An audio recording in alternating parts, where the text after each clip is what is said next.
Kedukaan menyelimuti Cirebuu. Suasana dingin masih terasa di kampung kecil dengan pepohonan rindang yang menyelimuti sebuah perkebunan cengkeh yang tak luas. Ketukan langkah pun tiba untuk mencari tahu kisah ironi sang bocah di alam hutan kecil ini.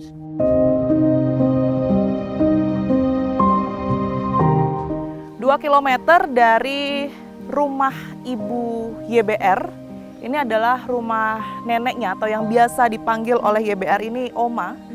Ini berbeda desa dan Anda bisa lihat ini dari pinggir jalan yang kemudian biasa ditempati atau di kanan kirinya ada pemukiman warga. Kita harus masuk lagi ke dalam. Hujan ringan menyandarkan kami pada lahan yang dimana berdiri sebuah pohon cengkeh. Tanah merah basah menghentikan tungkai kaki kami untuk sedikit mendengar cerita dari ornamen-ornamen bambu yang tersedia di atas tanah basah ini.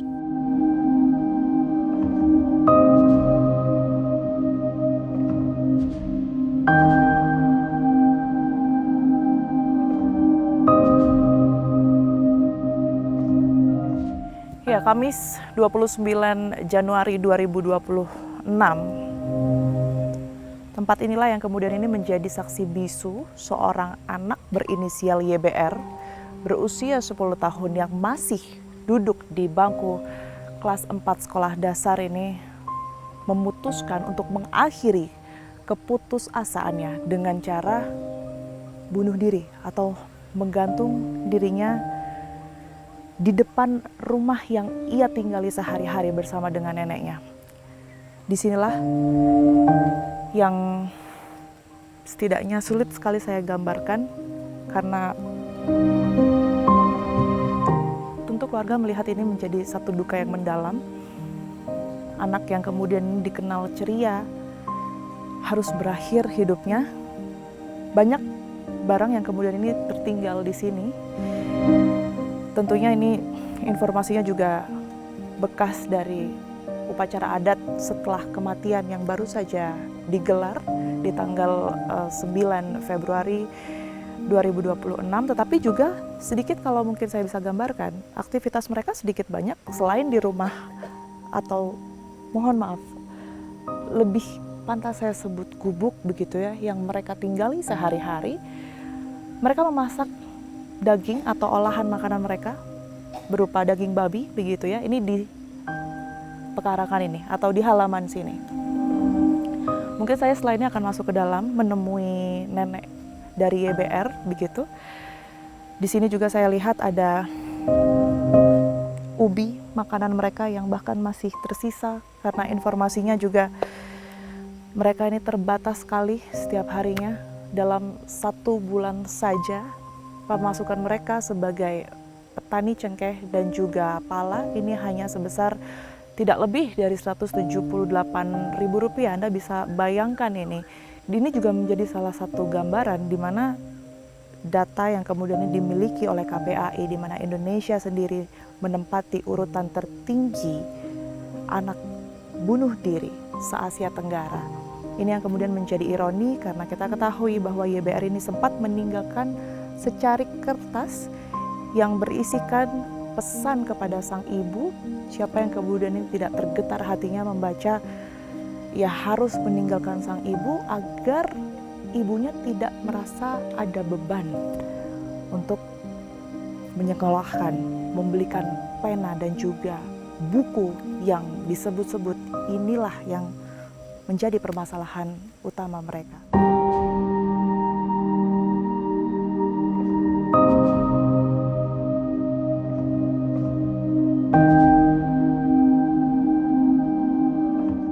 Suara lirih perempuan jauh terdengar dari dalam bangunan yang terbuat dari bambu. Kegelisahan masih menyelimuti raut wajah wanita tua yang bersandar pada dinding gubuk bambu ini.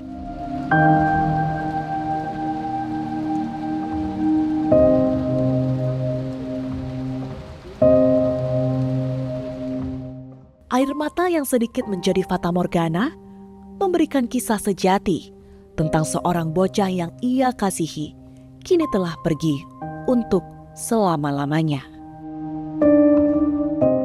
Ruang kehangatan ini seolah menjadi saksi bisu kisah YBR sejak lahir hingga akhir hayatnya. Saya ingin sedikit menunjukkan satu fakta yang tentunya ini cukup menampar kita semua dari kejadian yang bisa dikatakan sungguh ironi, di mana satu orang anak sekolah dasar yang masih duduk di bangku kelas 4 ini harus merasakan keputusasaan atas kegagalan kita semua memperhatikan setiap sudut pendidikan dan juga hak-hak anak-anak yang ada di Indonesia hanya untuk mendapatkan buku dan juga pena.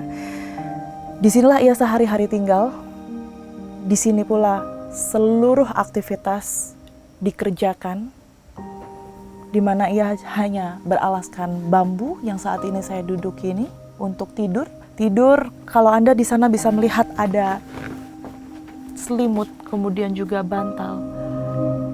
Inilah sudah bawa di rumah. seluruh barang YBR sudah tidak ada lagi di sini. Tapi inilah yang kemudian tersisa. Saya tidak bisa membayangkan bagaimana kemudian mereka bisa bertahan bertahun-tahun tanpa listrik. Seperti yang Anda lihat saat ini saya dibantu oleh lampu kamera, tetapi sebenarnya kondisi dari gubuk ini gelap gulita. Jadi hanya pakai lilin atau pelita saja ya, Oma ya, sehari-hari. Pelita saja. Pelita saja. Hidup seolah dalam kungkungan, namun terlepas. Bercahaya, namun sejatinya redup. Ini boleh dinyalakan, Oma?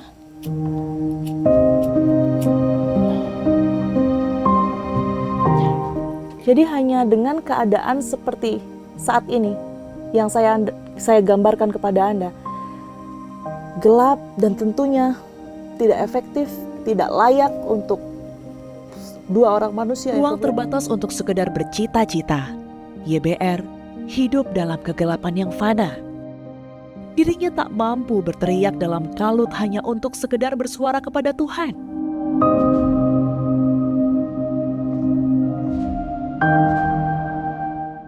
Tuhan, aku butuh cahayamu.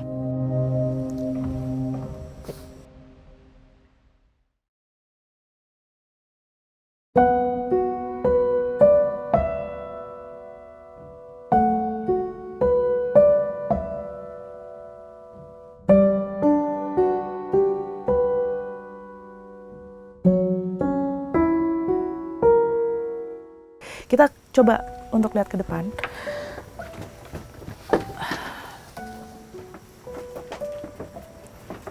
Bahkan untuk belajar saja, untuk seorang anak sekolah dasar mengerjakan pekerjaan rumahnya ini sangat-sangat jauh dari kata layak.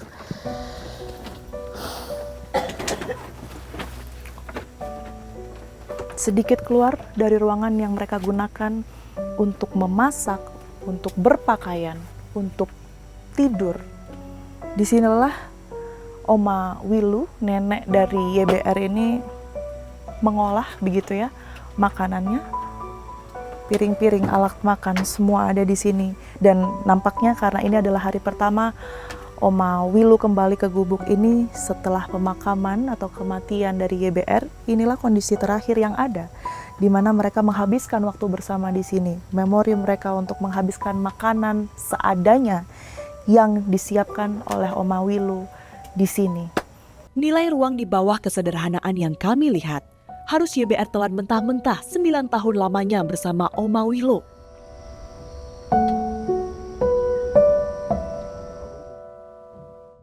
Oma Wilu, malaikat penjaga YBR, tak mampu lagi menahan kuasa Tuhan hari itu. Tali panen cengkeh yang kesehariannya melekat di tangannya, hari itu harus melekat di leher YBR. Dan satu fakta juga yang saya temukan, bahwa YBR sendiri mengambil tali yang ia gunakan untuk mengakhiri hidupnya. Ini dari salah satu barang-barang yang memang digunakan oleh Oma Wilu di sini dan memang diletakkan di dalam sebuah karung. Kemungkinan karung inilah yang kemudian ini menyimpan tali yang digunakan oleh YBR untuk mengakhiri hidupnya. Anda bisa lihat di sini banyak sekali barang yang kemudian tersedia dan juga digunakan oleh Oma Wilu melakukan aktivitasnya sehari-hari, memetik cengkeh, memetik pala. Itulah yang kemudian ini bisa digambarkan sebuah potret kemiskinan yang luar biasa, kemiskinan ekstrim yang ada di satu desa, satu kecamatan di Ngada, Nusa Tenggara Timur. Tak ada berita lanjut, sekedar mencari potongan cerita. Tubuh renta Oma masih sanggup mengais semua potongan cerita kala itu.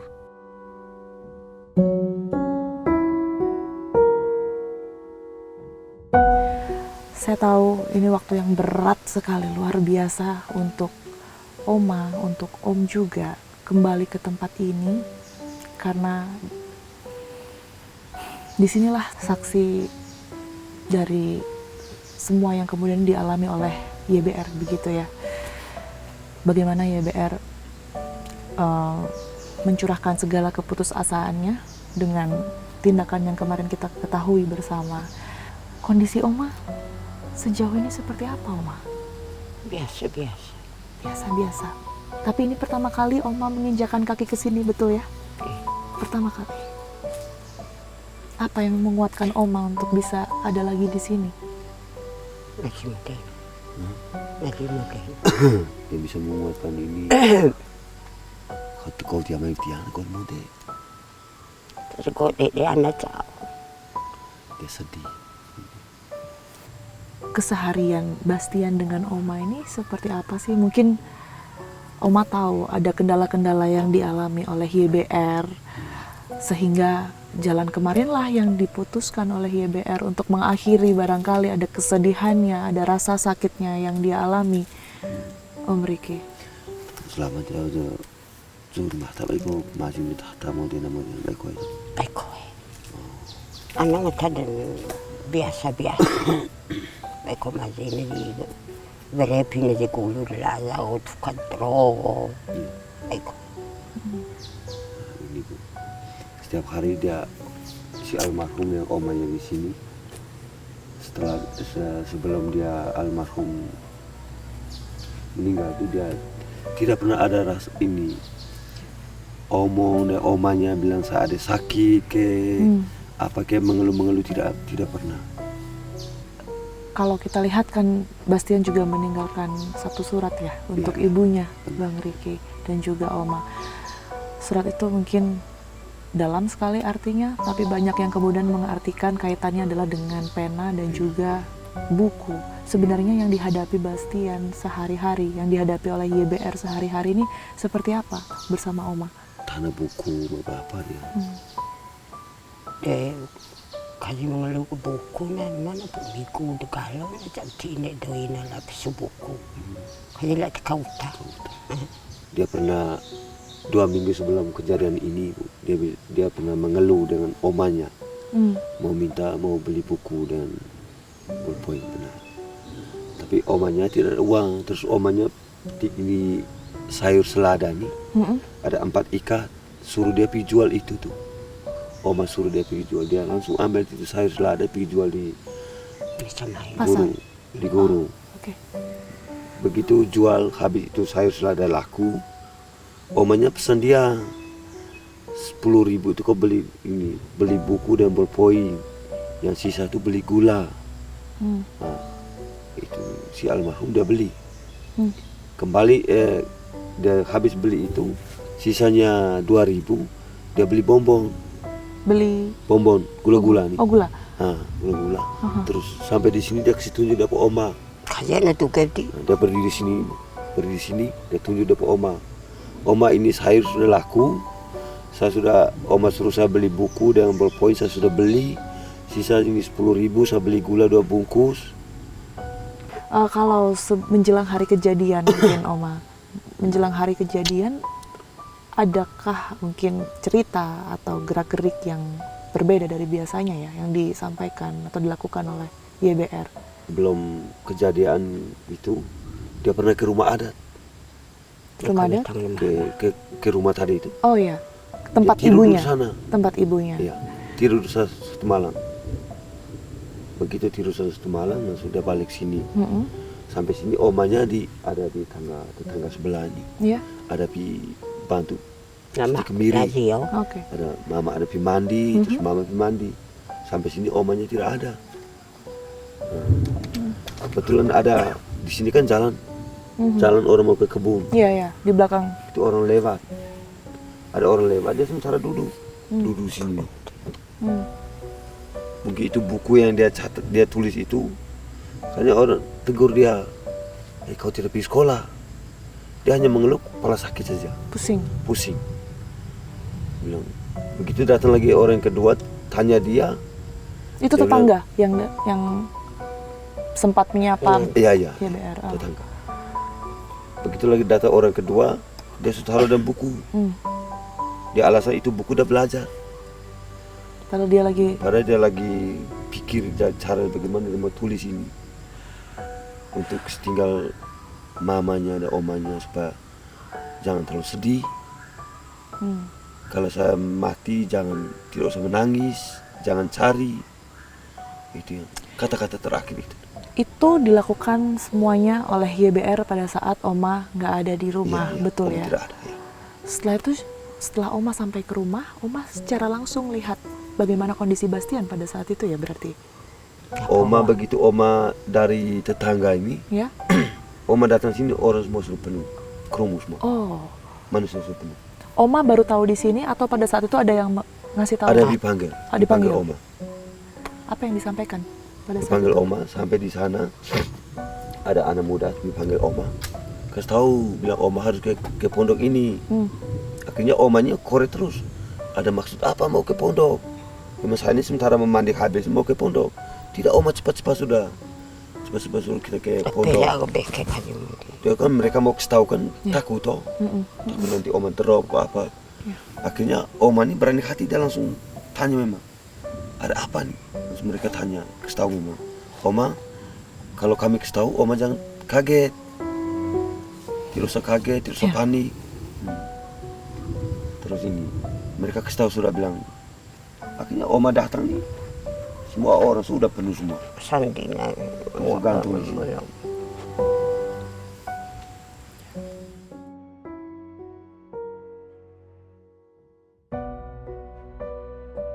10.000, nilai yang sangat kecil terdengar. Untuk mendapatkan 10.000, YBR harus menjual sayur kepada gurunya. Nilai yang dirinya dapatkan pun harus terbelah untuk membeli bahan dapur Oma. Sungguh ironi kumpulan cerita yang kami dapatkan dari balik pohon-pohon yang rindang yang seharusnya memberikan kesejukan dan kedamaian terhadap yang ia naungi.